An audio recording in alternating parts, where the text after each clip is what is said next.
आज हम बात कर रहे हैं मध्यकालीन भारत के इतिहास की। आज का पहला क्वेश्चन है, भारत भूमि पर सर्वप्रथम मुस्लिम राज्य की नींव रखने का श्रेय दिया जाता है अरबों को, तुर्कों को, अफगानों को, पठानों को। इस प्रश्न का सही आंसर होगा अरबों को। भारत के सीमांत राज्य हिंदुशाही पर सर्वप्रथम आक्रमण करने वाला था मोहम्मद गजनवी, सुबुतगीन, अलब्तगीन और पिराई। इस प्रश्न का आंसर होगा मोहम्मद गजनवी। मोहम्मद गजनवी को अपने प्रत्येक आक्रमण में सफलता मिली, फिर भी एक दुर्ग को जीतने में वह असफल रहा। उस दुर्ग का नाम था विहिंद, भेरा, लोहकोट, नंदन। प्रश्न का आंसर होगा लोहकोट। भारत की धरती पर मोहम्मद गोरी को पहली बार पराजय का स्वाद चखाने वाला था अजमेर का पृथ्वीराज, कनौज का जयचंद, दिल्ली का गोविंदराज, गुजरात का मूलराज। इस प्रश्न का आंसर होगा गुजरात का मूलराज। मोहम्मद गोरी और पृथ्वीराज चौहान के मध्य निर्णायक युद्ध किस स्थान पर हुआ था? तराइन, पानीपत, झेलम, चंदावर। सही आंसर होगा तराइन। दिल्ली को नवोदित मुस्लिम सत्ता का केंद्र बनाने वाला था मोहम्मद गोरी, कुतुबुद्दीन ऐबक, इल्तुतमिश, बलबन। इस प्रश्न का आंसर होगा कुतुबुद्दीन ऐबक। उस चौहान वीर का नाम बताइए जिसने विजय की उम्मीद न रहने और अपमानित होने की आशंका से चिता में जलकर प्राण त्याग दिए थे। पृथ्वीराज चौहान, गोविंद राज चौहान, कृतिपाल चौहान, हरिराज चौहान। इस क्वेश्चन का आंसर हरिराज चौहान। गुजरात के सोलंकियों ने गोरी को पराजित किया था, परंतु गोरी के दास ऐबक ने गुजरात के राजा को पराजित कर दिया। परास्त होने वाले राजा का नाम था मूलराज, भीमदेव, जयसिंह, कुमारपाल। प्रश्न का आंसर होगा भीमदेव। गोरी के एक दास ने सहज रूप से बंगाल और बिहार को जीत लिया था, उसका नाम था इख्तियारुद्दीन मोहम्मद खिलजी, मोहम्मद बिन कासिम, हसीन अरनाल और यल्दौज। इस प्रश्न का सही आंसर होगा इख्तियारुद्दीन मोहम्मद खिलजी।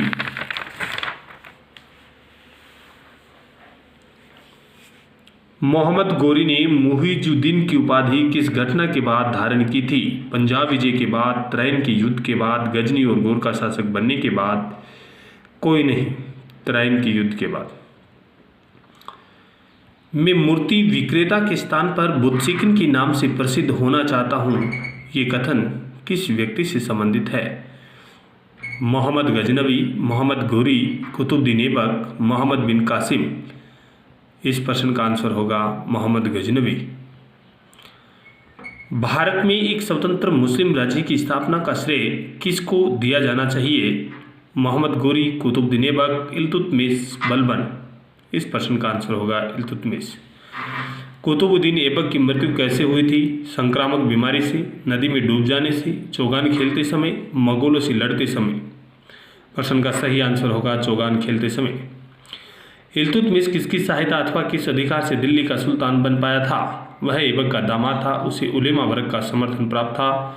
दिल्ली के अमीरों के सहयोग से वह तुर्क अमीरों की सर्वसम्मति से चुना गया था, उसे उलेमा वर्ग का समर्थन प्राप्त था।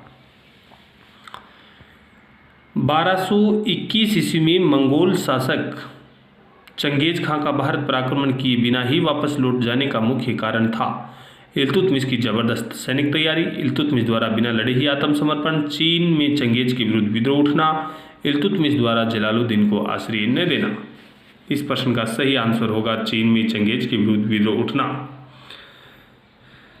रजिया के सिंहासन प्राप्त करने में किसका सहयोग मिला था? इल्तुतमिश के वफादार अमीरों का, जनता का, सेना का, उलेमा वर्ग का।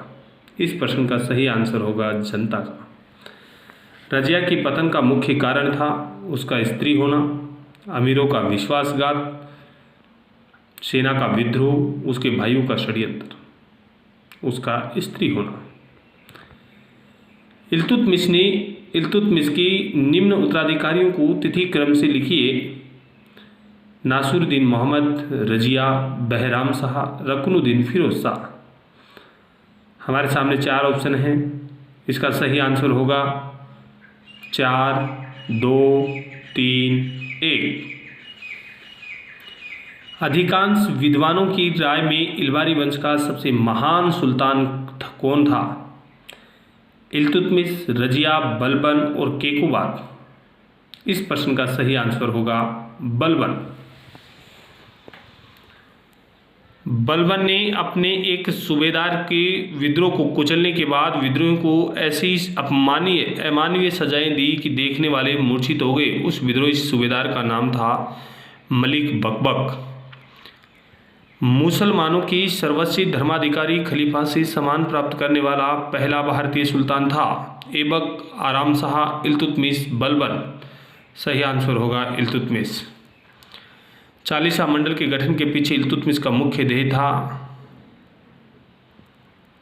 अपनी स्थिति को सुदृढ़ बनाना, राज्य में शांति एवं व्यवस्था स्थापित करना, सीमांतों की सुरक्षा करना और मंगोल आक्रमणों को रोकना। इसका सही आंसर होगा मंगोल आक्रमणों को रोकना। सुल्तान जलालुद्दीन शीघ्र ही अमीरों में लोकप्रिय हो गया क्योंकि वह काफ़ी बूढ़ा था, वह अत्यधिक क्रूर था, वह रक्तपात और कठोर दंड से घृणा करता था, उसमें सैनिक नेतृत्व का अभाव था। क्योंकि वह रक्तपात और कठोर दंड से घृणा करता था इसलिए वह अलोकप्रिय हो गया था, लोकप्रिय नहीं। अलाउद्दीन ने अपने चाचा की हत्या कर सिंहासन पर अधिकार कर लिया। किस कारण ने उसे ऐसा करने के लिए प्रोत्साहित किया था? जलालुद्दीन की उदारता ने, अमीरों के समर्थन ने, सेना और अधिकारियों ने, देवगिरी से प्राप्त अपार धन संपदा ने। इस प्रश्न का सही आंसर होगा देवगिरी से प्राप्त अपार धन संपदा ने। अलाउद्दीन द्वारा रणथंभौर पर आक्रमण करने का मुख्य कारण था रणथंभौर ने वार्षिक कर देना बंद कर दिया था। इस पर पहले तुर्कों का अधिकार रह चुका था। यहाँ के राजा ने मुसलमानों के दास बना लिया था। यहाँ के राजा ने सुल्तान के आश्रय दे रखा था। तो इस प्रश्न का सही आंसर होगा यहाँ के राजा ने सुल्तान के विद्रोहियों को आश्रय दे रखा था। चित्तौड़ की रानी पद्मिनी ने मुसलमानों के हाथों में पड़ने के स्थान पर जौहर में प्राण त्यागना अच्छा समझा। वह किसकी रानी थी? हमीरदेव, रतन सिंह, कानरदेव और अमर सिंह। इस प्रश्न का सही आंसर होगा रतन सिंह। दक्षिण भारत की विजय में अलाउद्दीन की एक सेना नायक की भूमिका सर्वाधिक महत्वपूर्ण रही। उसका नाम था मलिक काफूर, उल्गू खां, नुसरत खां, जफर खां। इस प्रश्न का सही आंसर होगा मलिक काफूर।